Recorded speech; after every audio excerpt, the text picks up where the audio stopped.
nag-iisa dito sa Pilipinas, we want to show them na we respect and uphold the rule of law, human rights. This administration joins the ICC. In fact, Hook or by crook, talagang paninindigan nila yung stand nila kahit na mukhang palusot minsan. Sana dumating siya para masagot niya ang mga katanungan at hindi lang Ang araw at ito po ang ating panibagong reaction video. Nako po, ayon sa tatlong kongresista, dapat na umano makipag-cooperate ang ating gobyerno sa ICC. At ayon kay Congressman Nograles, dapat umano harapin naman ni Kibuloy ang gagawing investigation sa House of Representatives.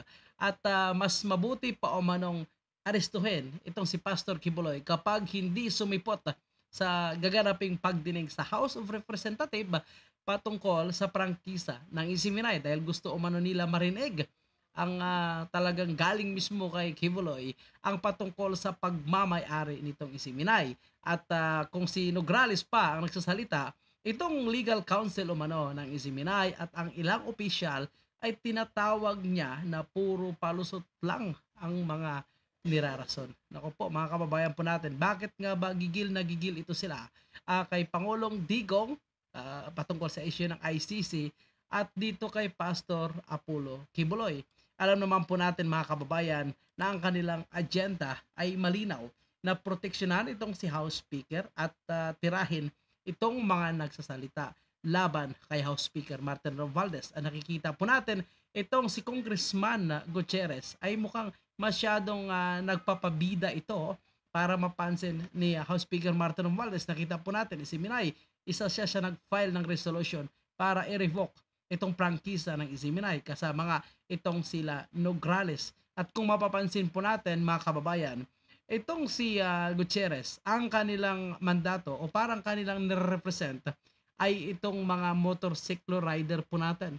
Bakit masyadong concerned po ito pagdating sa prangkisa ng Isiminay at sa isyu ng ICC kung saan ang iniimbestigahan po dito ay ang dating Pangulo at ang Vice President ng ating bansa at dalawang senador na sila Bongo at Senador Bato de la Rosa. Kaya malinaw ang kanilang pinaghuhugutan at ang kanilang rason, mga kababayan. To refresh everyone, this representation, together with Congressman Benny Abante, filed a resolution urging the executive branch to cooperate with the ICC. So on my part po, I'm not saying this is on behalf of the House, pero we welcome that development. It just vindicates po yung ating resolution. Ibig sabihin po, mukhang majority po ng taong bayan is with us on this effort. And just to repeat po, why we filed that resolution, we really want to, like with Economic Chacha, it's all about sending. Mga kababayan, ang sinasabi nila is majority umano ng Pilipino ay pabor na papasukin ng ICC sa ating bansa. Ilan ba ang ipinasok sa survey at sino-sino ba ang itinanong? Iba kayong mga tinanong po mga kababayan po natin ay sila rin ay mga miyembro or taga-suporta ng dating administrasyong Pinoy which is galit na galit kay Pangulong Digong o sila ay mga pinklawan o sila naman ay mga supporter ni House Speaker Martin Romualdez at galit sa ating dating Pangulo. So bakit hindi nila i-repel kung sino nga ba ang kanilang sinasabing 50% ng umano'y mga Pilipino na pabor na papasukin ng ICC sa ating bansa? Bakit hindi sila mag-live survey kagaya ng ginagawa ng ilang vlogger para talaga malaman po natin kung totoo itong survey o hindi? Kasi ayon sa mga actual na survey na pinapakita ng ilang vlogger ay nagpapahiwatig na hindi pabor na pakialaman po tayo ng mga dayuhan at mas pabor sa administrasyon ni dating Pangulong Digong. Kumbaga, mas nagustuhan po nila ang administrasyong Digong kaysa administrasyong Marcos. Yan po ang ating nakikita, mga kababayan. The correct signals sa ating mga foreign friends and investors. Kasi as we mentioned, we're part of a community of nations. Hindi po tayo nag-iisa dito sa Pilipinas. We want to show them na we respect and uphold the rule of law, human rights. And seeing now, yung sa Okta Research, mukhang sang-ayon po sa atin, yung taong bayan. So I do hope, and although tama yung sinabi ni Kong Migs, na it is up to the executive, we do hope that they would reconsider their position, given light of this new survey. Yun lang po. well, it's an executive decision. Should this administration join the ICC? In fact, the same can be applied in this current administration. During the previous administrations, unilateral revocation. Samahan ko dito, ang gobyerno at ang administration, sino man na nakaupo, ay responsive dapat sa mga pulso ng bayan. And that's why we're here. That's why we're elected in the first place. So I guess it's part of the executive to appreciate and to probably decide on whether or not we should rejoin the ICC. But if it's based on a study, which according to you, it came out from recently, no? 6% of Filipinos, no, out of 10, or 5.9 of the series, yes.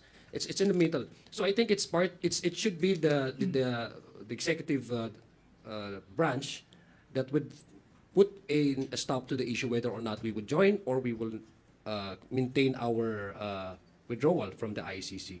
So, yun lang ang position namin dito sa House of Representatives. We respect whatever is the decision of the executive should be. Matagal na po yung nagkaroon tayo ng hearing dito tungkol sa SMNI franchise, and I suppose baka ready na po yung House. I believe it was a motion by Kong Pimentel, and wala pong nag-object. So this would give you the sentiment po siguro ng committee. Just to reiterate, napaka-importante po sana yung presence ni Pastor Kibuloy kasi as we mentioned, sections 4, 6, 7, 10, 11, 12, ang daming violations na nakikita namin sa committee, ngunit parang hindi po sapat yung mga sagot ng kanilang representatives. And we respect po, no, of course, yung representatives as they appear.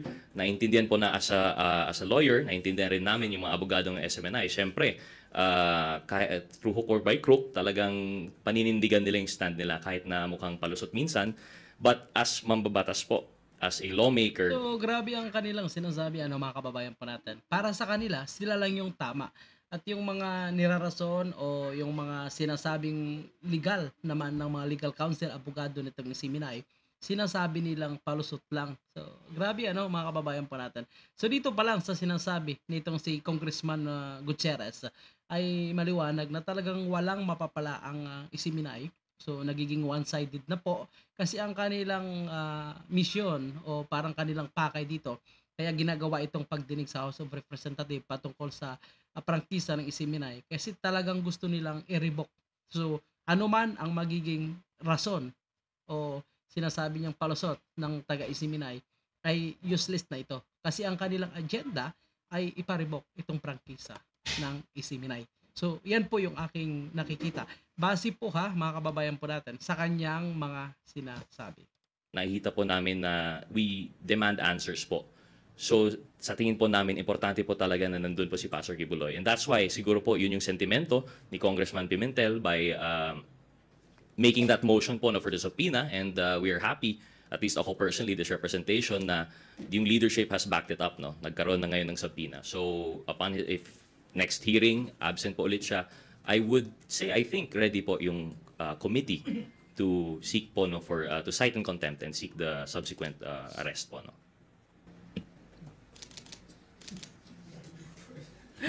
Well, with that, the committee will not be able to issue any So, ang saya ni Nograles, mga kababayan, sabi niya ito na siguro ang paraan para tuluyan ako makapaghiganti sa isiminay dahil sa ginawa nila sa akin. Lalo na itong si Atty. Mark Tolentino. Nako po, Atty. Mark, ano kasi ang ginawa mo? Kaya galit na galit itong si Congressman Mig Nograles. subpoena if the committee and the House is not ready. And alam po natin, hindi lang naman po yung House ang nag-issue po kahapon, but also the Senate has issued this. And this is a matter of due process. And it's only right also na dumating po sana si Pastor para masagot po niya yung mga katanungan that is in relation to him and his own personal knowledge. So, sana po dumating siya para itong mga tinitingnan natin sa pagtitingnan sa mga prangkisa ay makapagsalita po siya. And that's only a matter of due process, and it's his right na sana dumating siya para masagot niya ang mga katanungan at hindi lang mga tao na dumadating at para andyan na lang po. Masagot niya lang talaga lahat ng mga katanungan instead of insinuating a lot of things. Well, I'm not a lawyer, but may kasabihan kasi ang mga abogado eh. Flight is an admission of guilt, di ba? So we only issue subpoenas if the respondent So, ayan na po mga kababayan po natin, yan ang sinasabi ni Congressman Nograles na umano'y dapat humarap lang itong si Pastor Kibuloy para masagot lang umano ang kanilang katanungan. So, ano nga ba yung purpose nito mga legal counsel ni Kibuloy na humaharap diyan sa Isiminay, ang humarap pala sa hearing nitong Isiminay, para sa kanila umano palusot lamang ito.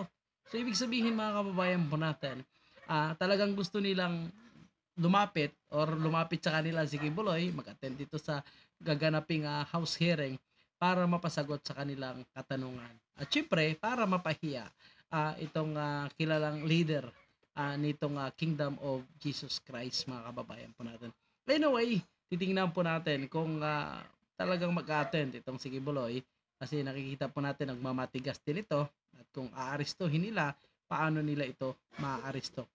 May karapatan nga ba para mag-aresto itong House of Representative at piliting kuhanin itong si Kibuloy at ipapakulong sa House of Representative o sa Senado man, dahil nga itong si Hontiveros ay nag-file din ng subpoena para humarap umano itong si Pastor Kibuloy sa pagdinig sa Senado, at sinasabi na umano'y ang mga allegation laban kay Kibuloy ay may credibility. Pero para sa ilang mga kababayan po natin, ito ay mga bayad at walang credibility itong humarap sa Senado. So itong mga kongresista naman, mga kababayan po natin, ay mukhang talagang nagpapakitang gilas ito kay House Speaker, dahil alam naman po natin na ang kanilang budget ay depende sa aprubahan ng pamunuan ng House of Representatives. Lalo na itong mga party list na talagang kailangan nilang humingi ng pondo para makilala sa ating buong bansa.